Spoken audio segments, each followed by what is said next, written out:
Machiegni kendo nyakoro mga juang chenro en rameny piny wadhi mbele gi weche manyien. Lakteche mag kaunti osiptende sirikal ma Nairobi obago ng'anyo ka giywago deko mar osara gino makoro chenro mag thieth e kaunti no. Lakteche go ywak ni kaunti ma Nairobi ok med gi ngas mar tije. Kaunti no rem ng'iyo makare ngimagi kod alwora ma gitiye kinde ywak mamoko. Cynthia Onyango nitiere kod ler.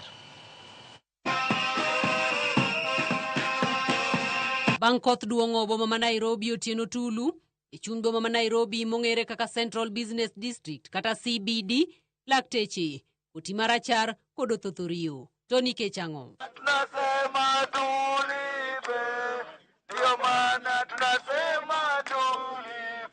Lakteche giwacho ni tend kaunti ma Nairobi osebedo ka riembo moko kuomgi e tich ma ok oluw chik makare mar riembo ng'ato e tich, rem miyogi osara e kinde mane giwinjore kaachiel kod rem chopo omenda ming'adogi e bengi kama onego chopgie. Imagine waking up and getting a dismissal letter without any protocols followed, without even a show cause letter, without even any warning letter.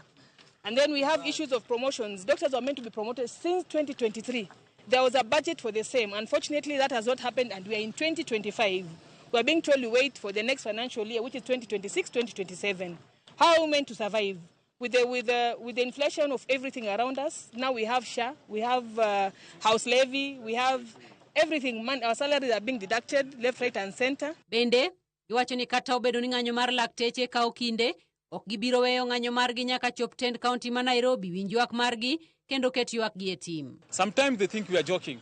You see, as doctors, we only go on strike once because we know our strikes are not a joke. Patients' lives are at risk. We only go for strike like once in 5 years, sometimes even 10 years, because we don't like doing it.